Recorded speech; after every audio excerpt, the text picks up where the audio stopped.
Nah, Allah Subhanahu wa ta'ala menuntut kita agar kita ini berbuat baik dengan diri kita sendiri.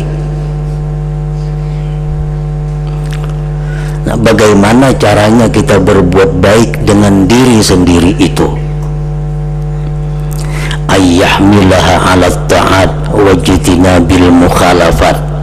Antara lain mendorong diri kita untuk melakukan taat dan menjauhi yang bertentangan dengan hukum Allah.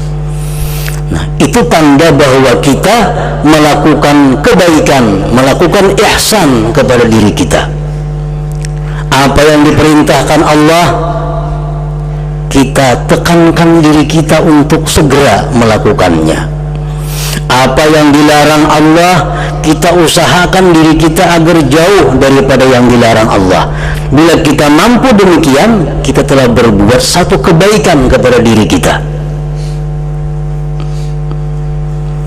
Nah, orang-orang yang melanggar hukum Allah, orang-orang yang lalai dengan perintah Allah, itu sebenarnya adalah tidak berbuat baik dengan dirinya sendiri, bahkan mencelakakan dirinya sendiri.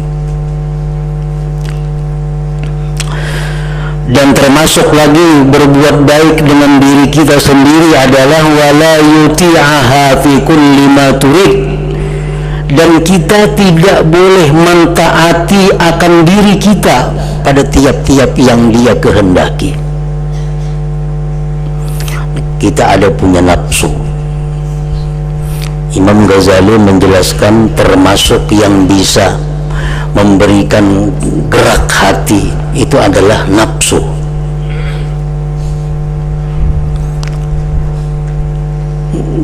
Geritik hati kadang-kadang bisa timbul dari nafsu. Nah, jangan selalu dituruti, walaupun kelihatannya apa yang dikehendaki oleh nafsu kita itu berupa ibadah atau taat kepada Allah. Karena nafsu ini bisa menyuruh kita maksiat, bisa menyuruh kita taat. Tidak sedikit taat-taat ibadah-ibadah yang didasari oleh nafsu.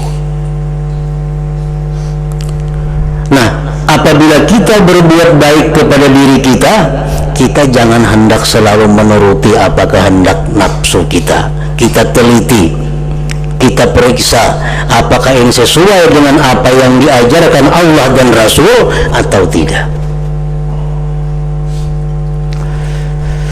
Kalau menyuruh untuk melakukan maksiat, itu sudah jelas. Nafsu ada peran di situ. Sama halnya dengan syaitan.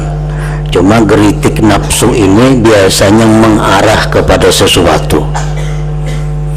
Contohnya, nafsu hendak melakukan satu munkar, satu yang dilarang, misalnya judi.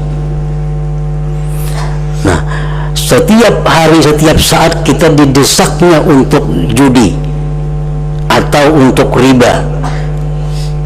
Lain pada itu tidak ada.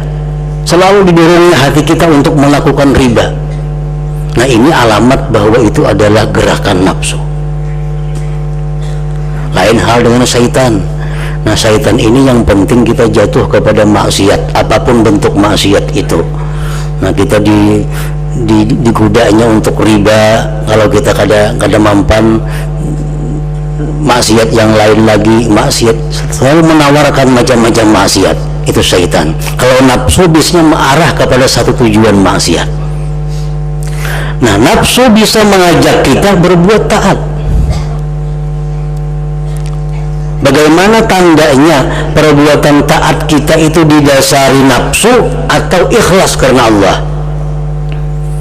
Kan mesti ibadah itu karena Allah, bukan karena nafsu. Tapi seringkali kita melakukan ibadah itu terdorong oleh nafsu tanpa karena Allah. Tandanya adalah apabila kita melakukan ibadah-ibadah yang kurang afdal, padahal kita mampu melakukan ibadah yang lebih afdal. Nah, ini tanda bahwa itu adalah bagian nafsu.